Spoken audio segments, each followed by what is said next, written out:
I honestly don't even know where to start. I apologize if the timeline is difficult to follow. My 30F husband, 30M, is currently a nurse. 2 years ago, my husband, let's call him Wayne, enrolled in a 1-year accelerated nursing program at a university in our city. This was a super intense program that basically shoved 4 years of nursing school into 1 year. The program is designed for people who already have an undergrad degree and have completed prereqs for the program. Wayne quit his job so he could focus all of his energy on the nursing program and pass the NCLEX. I was fully supportive of this and basically told him whatever he needed to do to study and feel prepared, I was game. I think it is important to mention that Wayne and I have been together for 15 years now. We are high school sweethearts. During the first week of his program, Wayne met 2 other students and became friends with them. I will call them Bonnie, 27F, and Gail, 28F. The 3 of them became fast friends and quickly made a habit of studying together every single day for almost a year. They would take turns going to each other's houses for study sessions.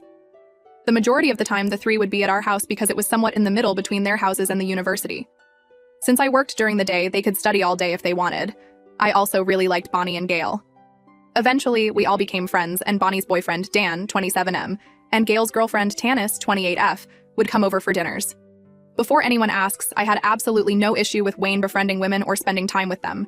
Wayne and I are best friends and have a very secure relationship. I trust him completely. Not to mention, Bonnie and Gail were also in relationships, so it was no big deal. Eventually, Wayne and Bonnie even helped Gail work through some of her relationship drama and helped her break up with Tanis.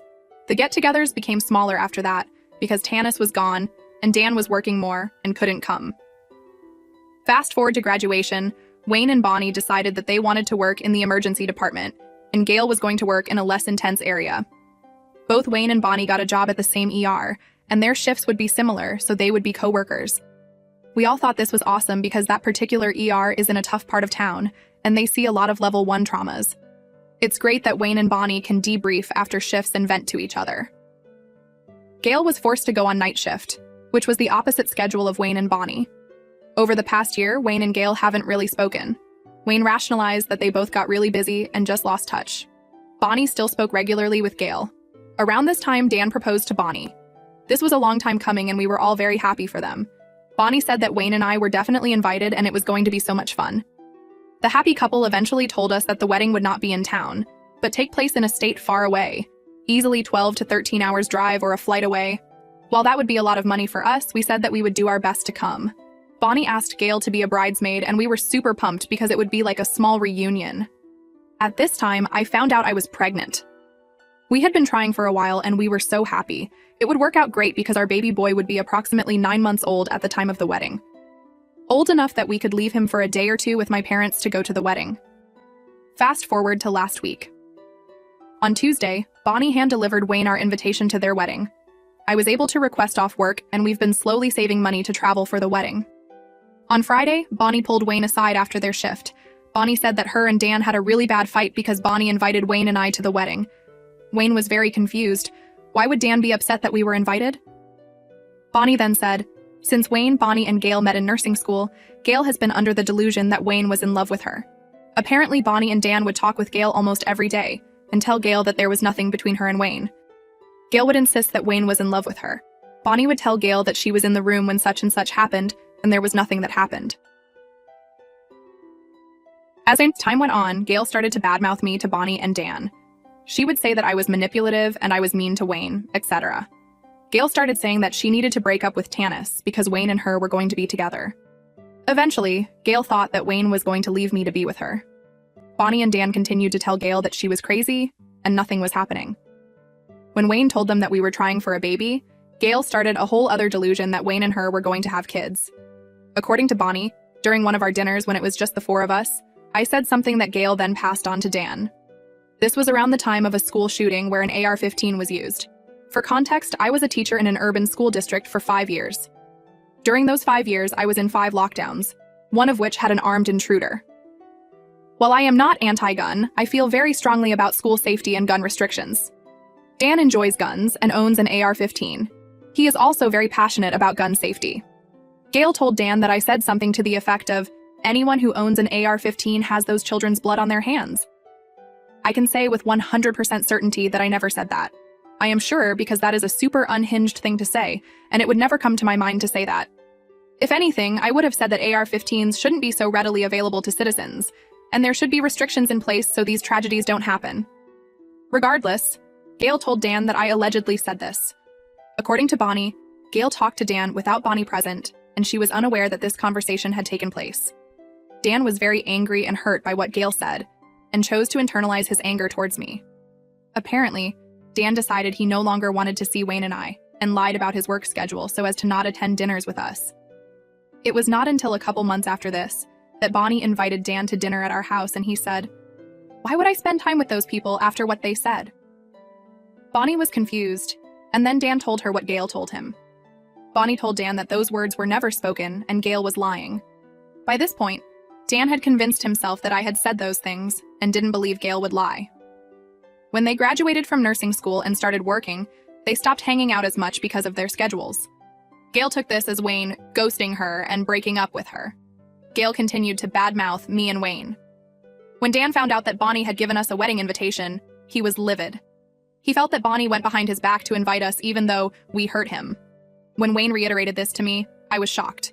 We had been completely in the dark about this whole thing for 2 years. Bonnie had been acting like nothing was wrong. After almost every shift, Wayne and Bonnie talk on the phone. Not once has she even mentioned anything about this. Gail is still in the wedding party despite this. Dan still hates us. Bonnie wants Wayne and I to be at her wedding and says she can't get married without her best friend Harn Wayne's there. Firstly, Bonnie has lied by omission for 2 years. Frankly, I don't trust Bonnie anymore. I am skeptical that we have all of the information and there isn't something more at play here. Secondly, I am offended that Dan would think that I said those things. And I'm shocked he would blindly believe Gail, especially after her delusions about Wayne. Thirdly, why would I want to go to a wedding where Gail is a bridesmaid? Who is to say she doesn't start something and cause a scene? Also, why would I want to spend thousands of dollars to travel to a wedding where I am uncomfortable? And I'm leaving my baby. While Wayne is as confused as I am, he still wants to go to the wedding. He has trauma bonded with Bonnie through work and values her as a friend. While I understand this, I cannot get over this. Bonnie is trying to talk to Dan and convince him that we are good people and Gail twisted everything.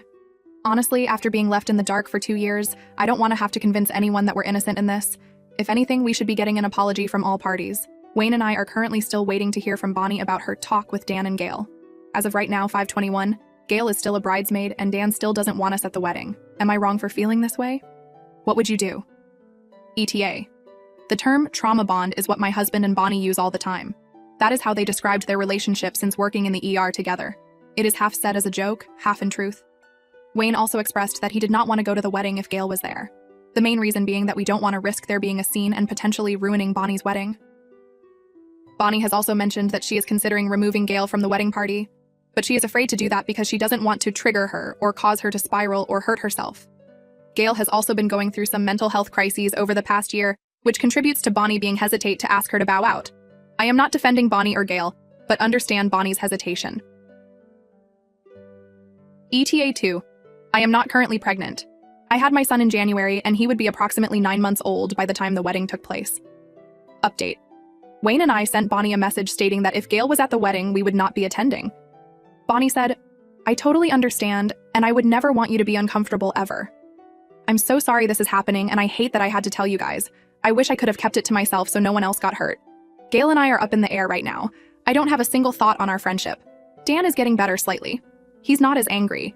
Or I should say his anger has shifted to Gail, but he's still frustrated. Now we know that she would have never told us. I haven't talked to Wayne yet to see how he feels about this." Update 1. Thank you all for the thoughtful and blunt responses. I tend to be a very straightforward person, so it is nice to know that random unbiased third parties on the internet also think this situation is ridiculous and childish. I am aware that this whole thing is very high school. I couldn't agree more. I think that is what makes it all the more baffling. I know many of you wanted an update, so here you go. Since I left off, Wayne and I spoke and thought it was only fair that we reach out to Gail. As many of you pointed out, we have only gotten Bonnie's side of the story. Gail admitted to having a crush on Wayne, but denied everything else. As previously established, Gail is untrustworthy, so I take her response with a large grain of salt. Wayne and I screenshotted the texts and sent them to Bonnie. We made it very clear that we are not keeping anything secret, and we assumed that Gail would immediately reach out to Bonnie to let her know we reached out. Bonnie was upset that we talked to Gail and didn't know what we hoped to gain from that. Bonnie went on to say that her life is exploding and us wanting more information is valid, but it's not helping her. Duh. What made me laugh is that she said she wished she would have had a say in how the interaction was navigated. Like, yeah, same girl. I wish we would have had the option to choose how to respond too. But I digress. Bonnie decided to call Wayne. I was at work, so I couldn't be privy to the conversation. By Wayne answering the call, I am aware that it opens him up to manipulation, which I did point out to him after the fact. Long story, it's already way too long. Bonnie said that her and Dan are having issues, separate from this whole ordeal, so this situation is adding fuel to the fire. I know, no shit. Us reaching out to Gail stirred up additional shit for Bonnie, duh X2. Wayne told Bonnie that he knows that she has a lot going on, but that doesn't negate what she did to us, essentially telling her that this is a result of her own actions. Bonnie asked Wayne, "Do you want to step back from our friendship?" Wayne said no. I can feel your disgust. Just keep reading. When Wayne is relaying this to me, I am trying to remain composed and let him finish. This is basically the cliff notes of what I told him. Bonnie knowingly lied to us the entire time we have known her. If she could lie for this long, what else has she lied about? She knew that Gail was unstable, yet thought it was okay for us to continue to be friends and invite her into our home. Bonnie and Gail have no respect for me. This is clear because Gail badmouthed me the entire time and wanted to end our marriage.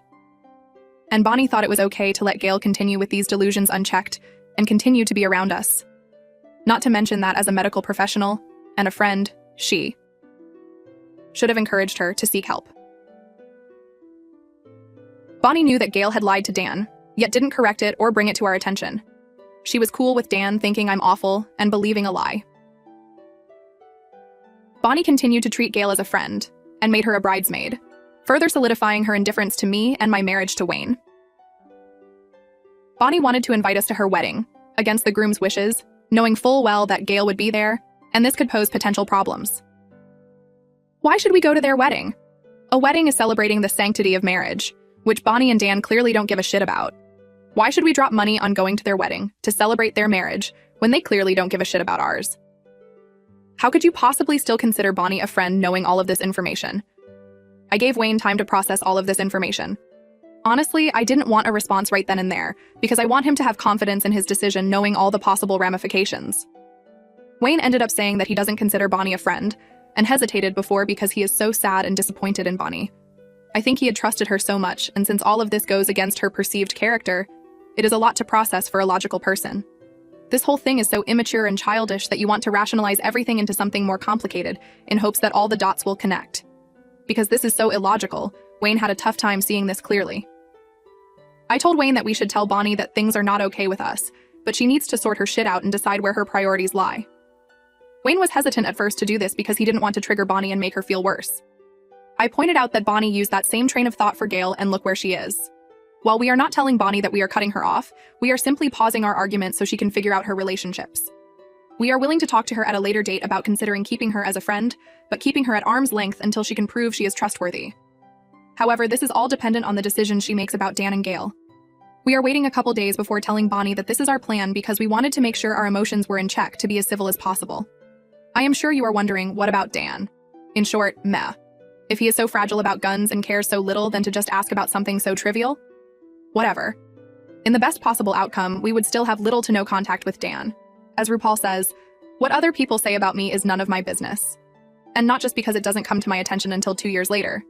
Bazinga. Wayne and I are in a good place. We talked about how he can't please everyone and his family should come first.